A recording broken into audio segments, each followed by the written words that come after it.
I thought my life was perfect. Stacy was my world. We met during our college years, and from the moment I saw her, I knew she was someone I want to spend forever with.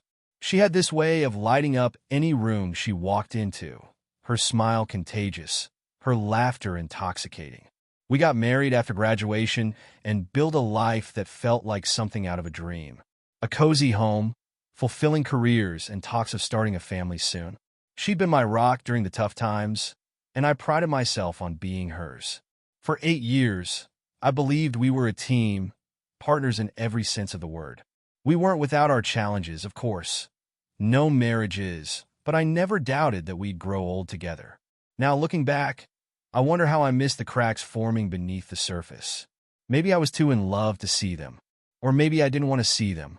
It started with small things I brushed aside at first. Stacy began staying late at work more often than usual, claiming there were new projects keeping her busy. At first, I didn't think much of it. She'd always been ambitious, passionate about her job. Then came the new gym routine. She had never cared much for working out before, but now she was spending hours at the gym, coming home glowing and distracted. There was also her phone. She never used to keep it locked or hidden, but now it seemed glued to her hand, the screen tilting away from me whenever I walked by. Work stress, I told myself. She just needs space. But my gut told me otherwise. There was a distance growing between us, something unspoken, yet undeniable. I ignored it at first, afraid of what I might find if I looked too closely. But the seeds of doubt had already been planted. The crack in my perfect world came from an unexpected source. I was at a gas station one evening when a man I didn't recognize approached me. He looked nervous, his hands fidgeting as he glanced around like he didn't want to be seen. "Are you Stacy's husband?" he asked. My heart sank instantly.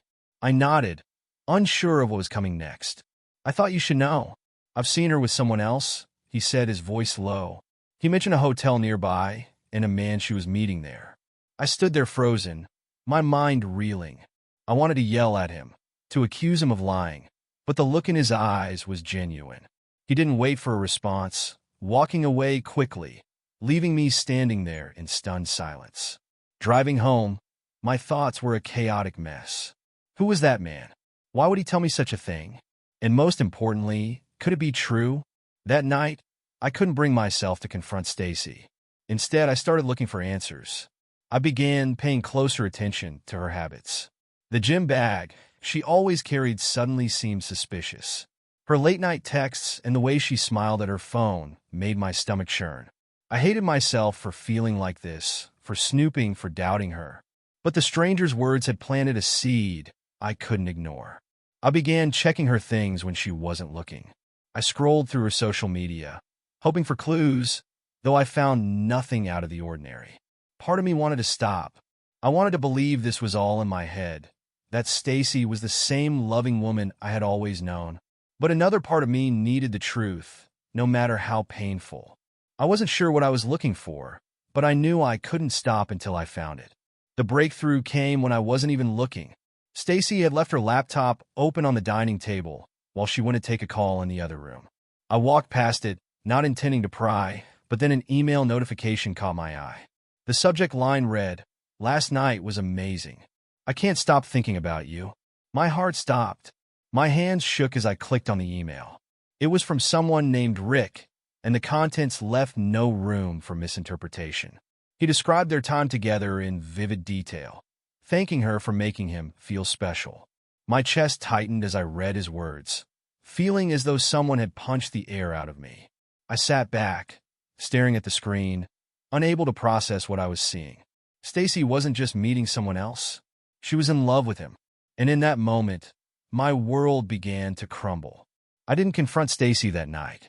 I needed time to process, to figure out what I was going to say. The next few days felt like a blur. I started piecing together her infidelity, gathering bits of evidence wherever I could. I checked her phone while she slept, finding messages between her and Rick, plans for secret dinners, compliments, confessions of love. It wasn't just a fling. This was a relationship, one that had been going on for months. Every discovery was another blow, another crack in the life I thought we had. When I finally confronted her, she broke down immediately. She didn't deny it. Her face crumpled, tears streaming as she begged for forgiveness. She claimed it was a mistake, that it didn't mean anything. But the words sounded hollow, empty. I didn't recognize her anymore. The woman standing in front of me wasn't the Stacy I had married. My trust, my love, my life, she had shattered them all. After weeks of separation, countless sleepless nights, and too many conversations with mutual friends and a therapist, I agreed to meet Stacy. She begged for a chance to explain herself in person, and though I was hesitant, I went. She looked broken, the confidence and poise I had once admired now replaced by guilt and desperation. She admitted everything. How the affair started as innocent flirtation during late-night work projects, how it escalated when she felt something was missing in our marriage. She swore it was over, that she would cut Rick out of her life entirely. She promised to rebuild my trust and begged me not to throw away what we had. Against my better judgment, I gave her another chance. I told myself it was for the love we had built, for the memories we shared. Deep down, I also wanted to believe that she could be the woman I once trusted with my heart. For a few months, Stacy worked hard to win me back. She stopped going to the gym and started coming home earlier. She showered me with affection, cooking dinners, leaving me notes on my desk, and even suggesting couples therapy. On the surface, everything seemed like it was getting better, but I couldn't shake the feeling that something was still off. Her phone was always on silent now, and she carried it everywhere, even to the bathroom. Her smile seemed forced, her laughter hollow. Every time she told me she loved me, I felt a pang of doubt. I tried to convince myself that I was being paranoid, that the scars from her betrayal would take time to heal. But the trust was gone. Every time she left the house, a part of me wondered if she was meeting Rick. I hated the person I had become, suspicious, bitter, and consumed by the fear of being hurt again. The truth came out in the worst way imaginable. A mutual friend, one who had been trying to help us patch things up, mentioned seeing Stacy and Rick together at a cafe. My blood ran cold as I heard the details. Her hand on his, their heads close as they laughed like nothing else in the world mattered. I wanted to believe it wasn't true, but the friend's expression told me otherwise. That evening, I followed Stacy when she said she was meeting an old college friend for dinner. I kept my distance as she parked outside a boutique hotel and walked in. Minutes later, Rick arrived. My heart broke all over again as I watched them embrace in the lobby, laughing as they walked hand in hand toward the elevator. This wasn't a mistake. This was a choice. She hadn't learned her lesson. She had betrayed me again, and this time, I knew there was no going back. When Stacy came home that night, I was waiting for her in the living room. She didn't even try to deny it this time. Her eyes filled with tears as I confronted her, but I didn't care. I told her I was done, that I couldn't live like this anymore. Her apologies sounded hollow, her tears meaningless. "I didn't mean to hurt you," she said, as though that could erase the pain. I packed a bag and left that night, ignoring her sobs as I walked out the door. For the first time in years, I felt a strange sense of clarity. The life we had built together was gone, destroyed by her choices. There was nothing left to save. I spent the night in a cheap motel, staring at the ceiling as the weight of everything came crashing down on me. I had loved her with everything I had, and she had thrown it all away for him. As the days turned into weeks, my sadness gave way to anger. Stacy hadn't just betrayed me. She had humiliated me, lied to me, and taken advantage of my forgiveness. I couldn't let her get away with it. Revenge wasn't something I had ever considered before, but now it was all I could think about. I began to plan, carefully and methodically. This wouldn't be a petty act of retaliation. It would be precise, calculated, and devastating. Stacy thought she could play me for a fool, but she was about to learn how wrong she was. I started gathering evidence, texts, photos, financial records, all the proof I needed to expose her for who she truly was. This wasn't just about me. This was about justice. She had turned our marriage into a lie, and now I would make sure everyone saw the truth. I felt no guilt, no hesitation. She had made her choice. Now it was my turn. The evidence came together faster than I expected. Stacy had been careless, leaving behind a digital trail of her betrayal. I accessed her emails and found messages between her and Rick, filled with plans for weekend getaways and confessions of love. I saved screenshots of their text exchanges, damning in their intimacy. I even found hotel receipts and credit card statements that tied everything together. Each piece of evidence was like a dagger to the heart, but I didn't stop. The pain fueled me, driving me to build an airtight case. I wasn't just gathering this for my own satisfaction. I was preparing for the divorce. If Stacy thought she could walk away from this unscathed, she was wrong. I compiled everything into a neat folder, backing it up on a USB drive. It was strange feeling both devastated and empowered at the same time. This wasn't just evidence. It was my weapon, and I was ready to use it. I didn't want to confront Stacy in private again. She had lied to my face before, weaving elaborate apologies and promises of change. This time, I needed something more, something public, undeniable, and permanent. I discovered the perfect opportunity when her company announced their annual gala. Stacy had always loved the spotlight, and this event was her chance to shine among colleagues and clients. She had even asked if I'd accompany her, playing the role of the supportive husband one last time. I agreed, though my reasons were far from innocent. This gala would be my stage, her colleagues the unwitting audience, and the evidence I'd gathered the main act. I spent the days leading up to the event preparing meticulously. The USB drive containing everything, texts, photos, receipts, was my most valuable possession. Stacy had betrayed me in the shadows, but now her secrets would come to light. She wouldn't just lose me, she'd lose everything. The night of the gala, Stacy looked stunning. She wore a floor-length gown, her hair styled elegantly, and her smile radiant.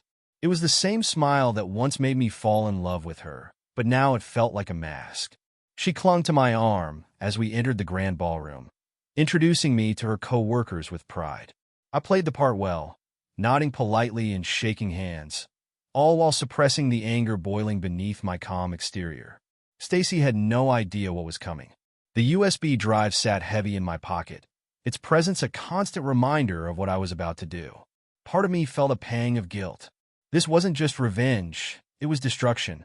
But then I remembered the nights I spent staring at the ceiling, broken by her betrayal. This wasn't about guilt or regret. It was about justice. As the evening progressed, I knew the moment was approaching.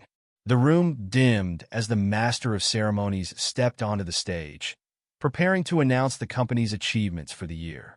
Stacy's name was among those being honored, a detail that made my plan even sweeter. As the presentation began, I slipped away to the control booth.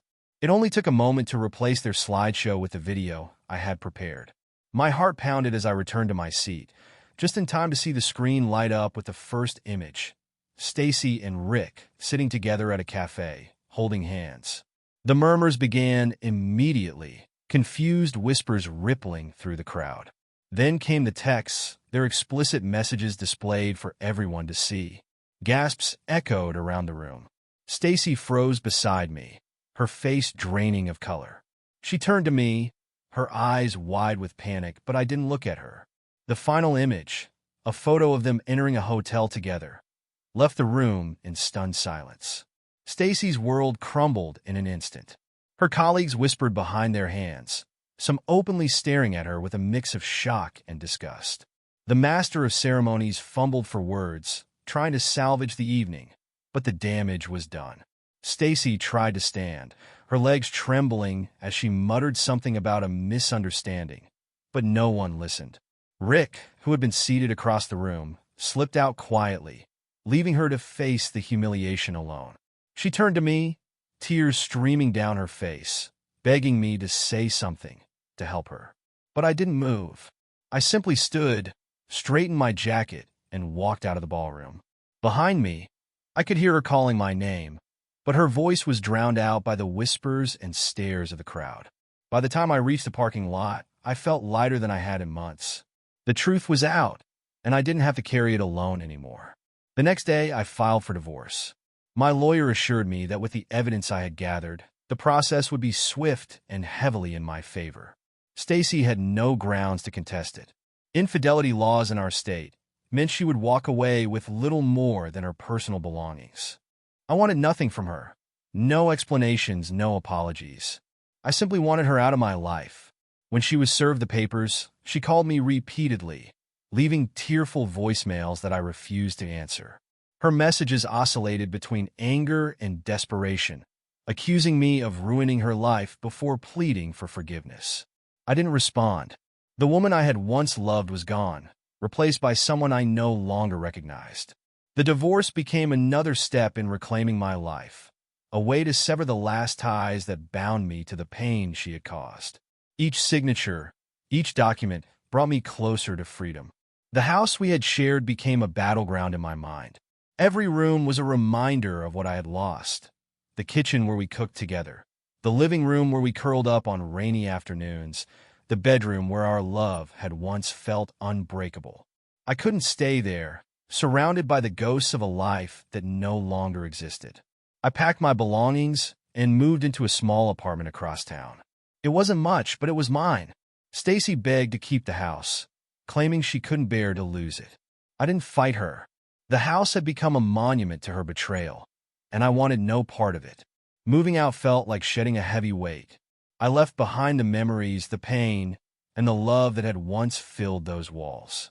In my new home, I found something I hadn't felt in a long time: peace. It wasn't perfect, but it was a start. Starting over was harder than I expected. The first few weeks in my new apartment were quiet, almost unbearably so. The silence was a stark contrast to the life I had once shared with Stacy. But in that silence, I began to find myself again.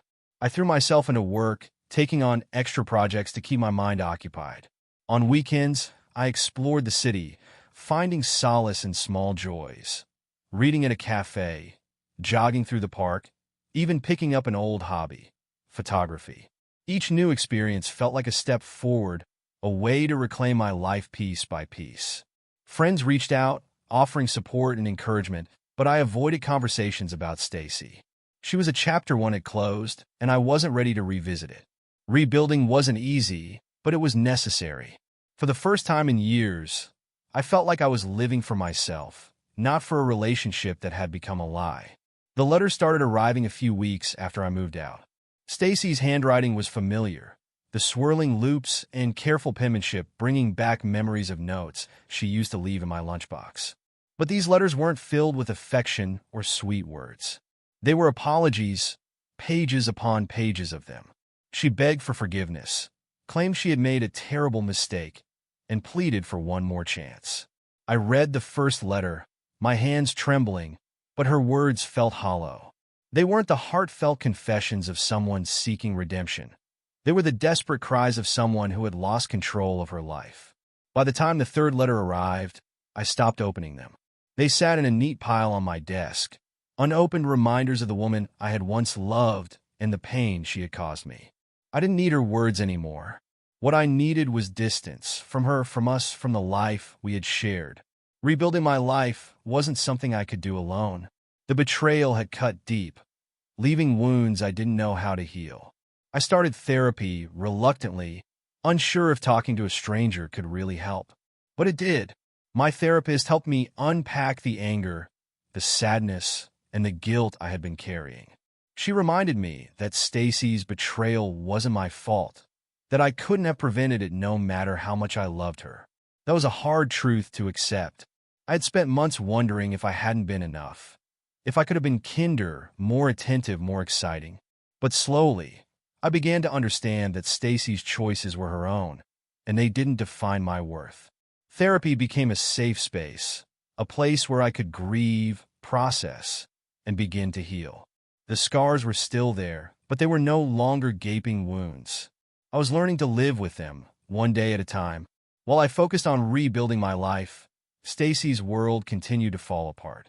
News of the gala incident had spread quickly, reaching her coworkers, friends, and even her family. Rick, the man she had risked everything for, disappeared from her life shortly after, leaving her to face the consequences alone. Her reputation at work was shattered, and she eventually resigned, unable to face the whispers and judgment of her peers. Friends who once adored her distanced themselves, their loyalty shaken by the truth. I heard all of this through mutual acquaintances, though I didn't seek out the information. Part of me felt vindicated. She had destroyed our life together, and now her own was crumbling. But another part of me felt nothing at all, just a hollow indifference. Her downfall wasn't my triumph. It was simply the natural outcome of her choices.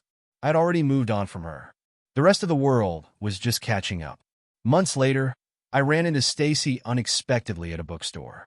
She looked different, thinner, her shoulders slumped, her face pale and tired.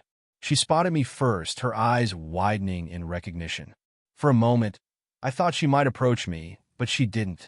Instead, she turned back to the shelves, pretending to browse. I hesitated, unsure if I should say something. Part of me wanted to confront her, to tell her how much she had hurt me. But the larger part of me felt nothing.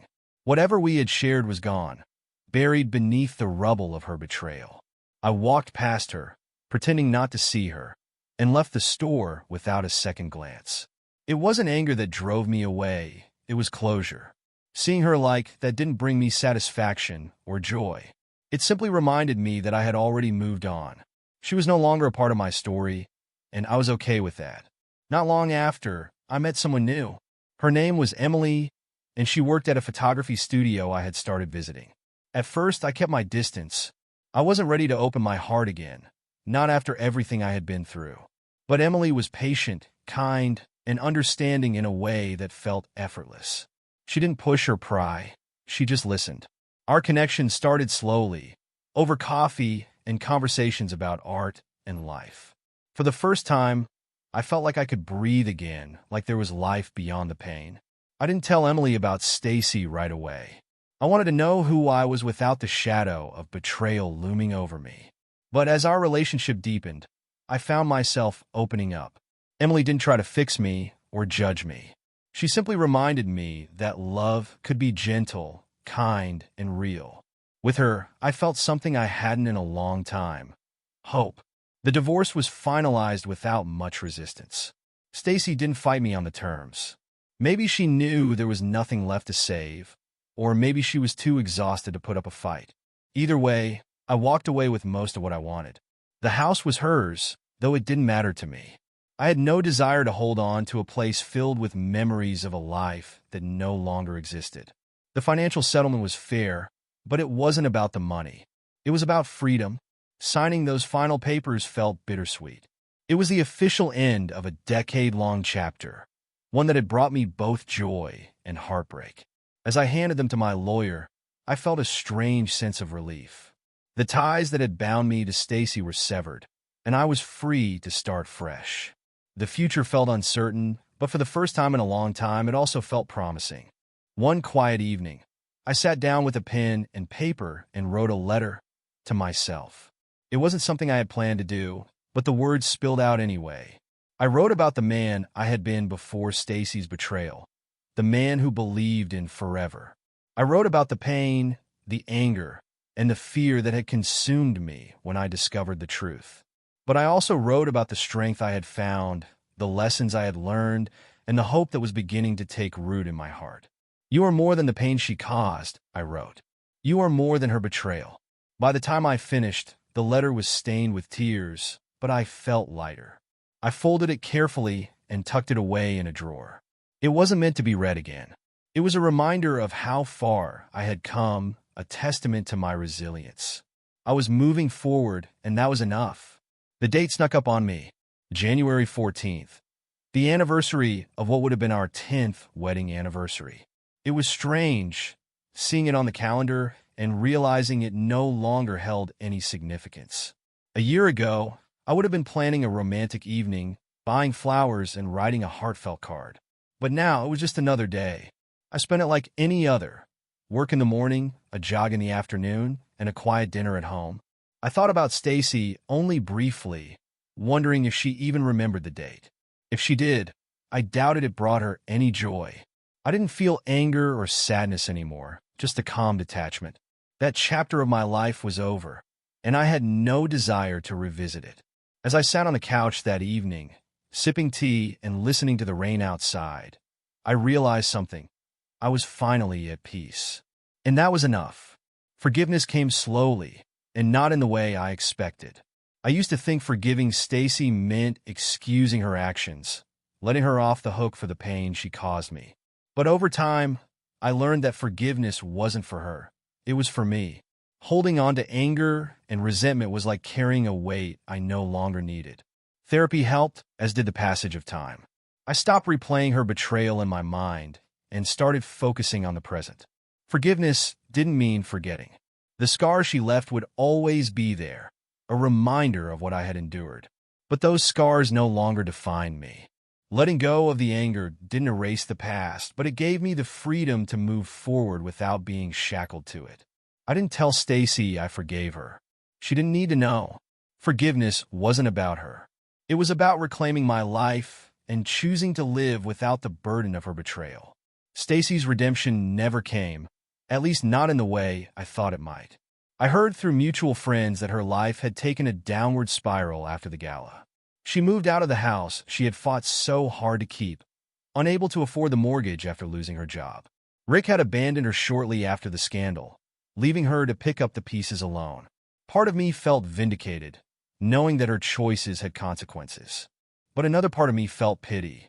She had gambled everything, our marriage, her reputation, her future, and lost it all. Redemption isn't something you can force. It has to be earned. I found mine not through revenge, but through rebuilding. My life, my career, my relationships, all of them grew stronger in the wake of her betrayal. Stacy's choices had led her down a different path, one filled with regret and isolation.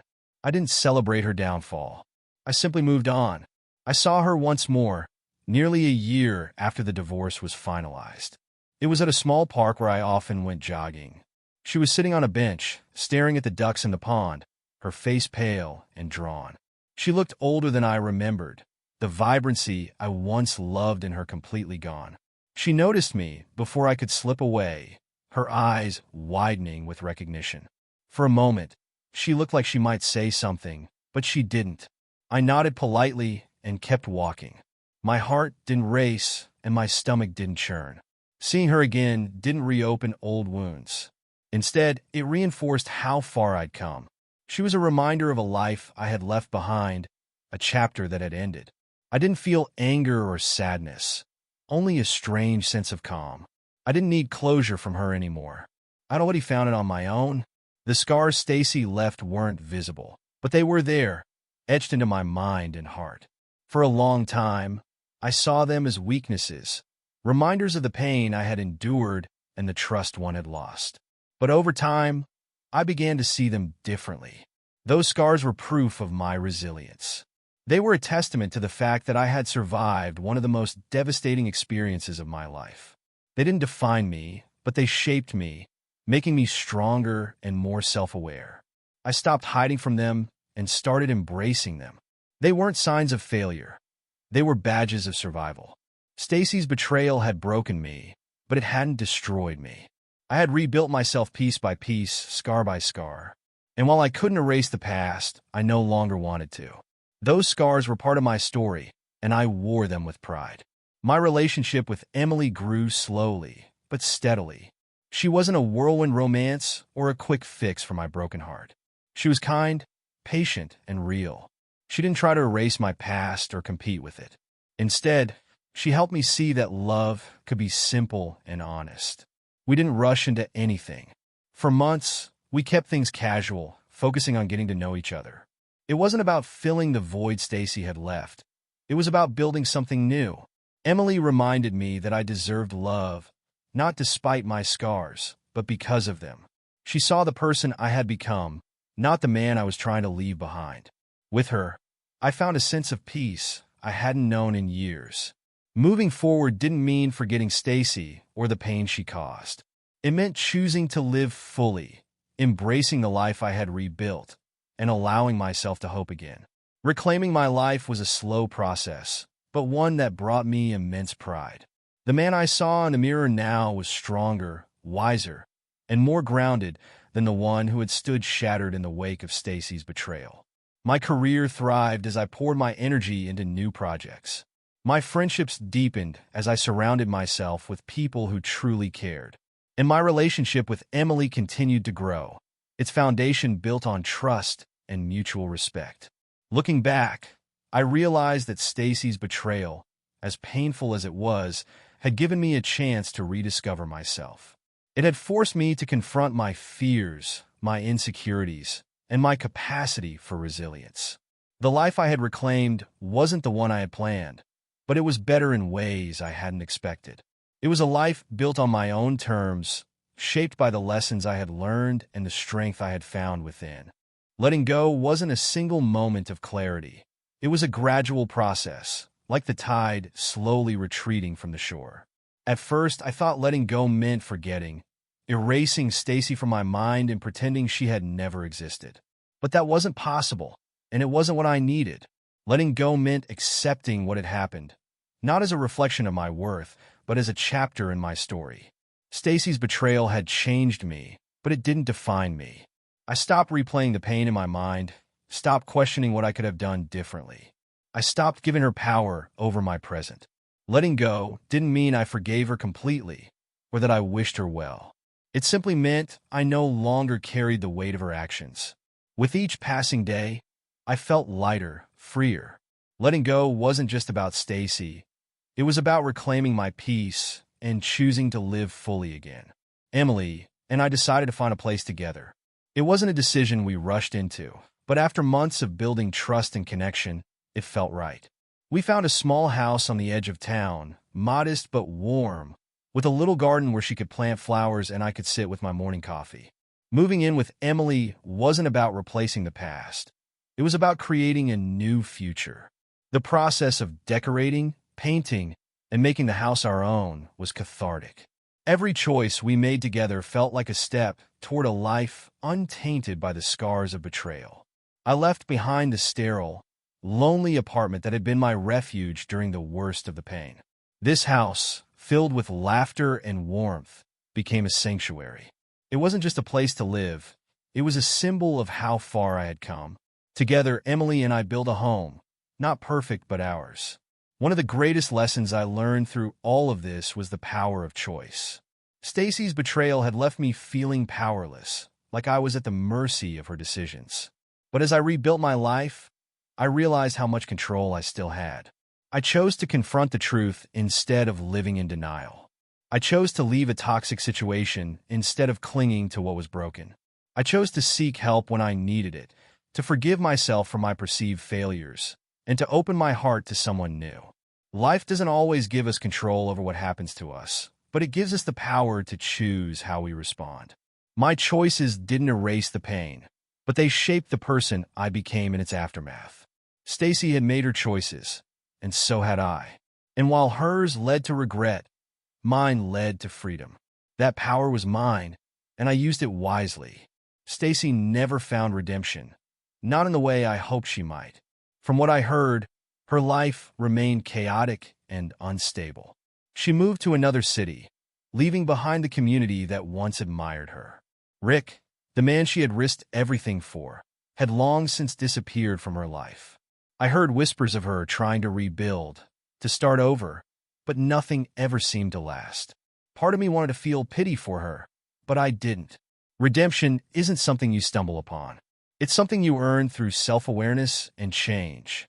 My redemption came not from exposing her or watching her life unravel, but from finding myself again. My strength, my peace, my happiness, they were my redemption. Stacy's choices had set my life on a new course, and while I wouldn't wish the pain on anyone, I was grateful for what it taught me. Redemption wasn't about her. It was about me, and I had found it. Emily and I had something different, something real. Our love wasn't built on grand gestures or fleeting passion. It was rooted in honesty, trust, and mutual respect. She didn't need me to be perfect, and I didn't need her to fix me. We met each other where we were, flaws and all, and grew together.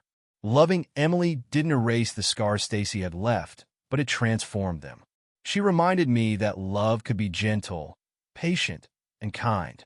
She saw my vulnerability not as weakness, but as proof of my strength. With her, I rediscovered the parts of myself I thought I had lost, the capacity for joy, the willingness to trust, the ability to dream of a future. Emily wasn't a replacement for what I had lost. She was a new chapter, one filled with hope and possibility.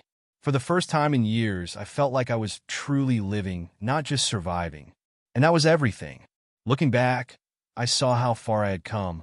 The man who once stood broken and humiliated, searching for answers in the wreckage of his marriage, was a distant memory. I had rebuilt my life, piece by piece, and the result was something stronger, better, and more meaningful than what I had before. My career was thriving, my friendships deeper, and my relationship with Emily a source of constant joy. I had learned to embrace the scars Stacy left behind, not as symbols of pain, but as reminders of my resilience. The life I had reclaimed wasn't perfect, but it was mine, built on my terms and filled with choices I was proud of. Stacy was no longer a looming shadow over my thoughts. She was a chapter in my past, one that had shaped me but no longer defined me.